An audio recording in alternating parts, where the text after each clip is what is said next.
দেশীয় রঙ্গমঞ্চের সুপারস্টার শাকিব খানের সঙ্গে সিনেমায় কাজের সুযোগ চাইলেন ছোট পর্দার অভিনেত্রী তাসনিয়া ফারিন। তবে অভিনেতা আফরান নিশোকে একই মঞ্চে দাঁড় করিয়ে রেখে খোঁচাও দিলেন অভিনেত্রী। ভরা মজলিসে জানিয়ে দিলেন তার সঙ্গে নাকি কারো অভিনয় করার স্বপ্ন থাকে না। সম্প্রতি একটি অ্যাওয়ার্ড অনুষ্ঠানের মঞ্চে এমন কাণ্ড ঘটান ফারিন।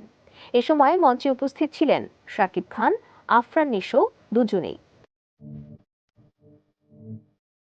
উপস্থাপনার ফাঁকে মঞ্চে শাকিবকে পেয়ে তার কাছে সিনেমার সুযোগ চাইতেও দেরি করেননি তিনি।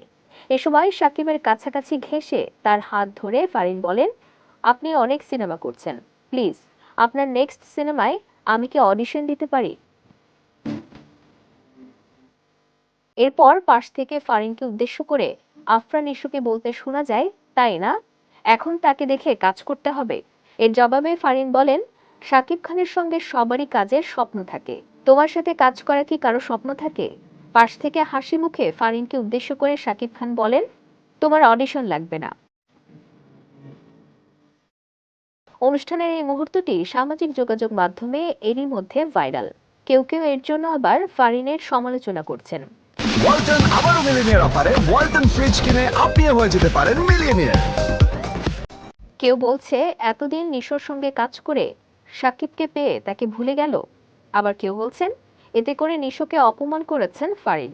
এসব বলে সাকিবের কাছে ভিড়ার চেষ্টা করছেন এই অভিনেত্রী। অ্যাওয়ার্ড অনুষ্ঠানে তারকা জরিপে তুফান সিনেমার জন্য সেরা চলচ্চিত্র অভিনেতার পুরস্কার পান শাকিব খান।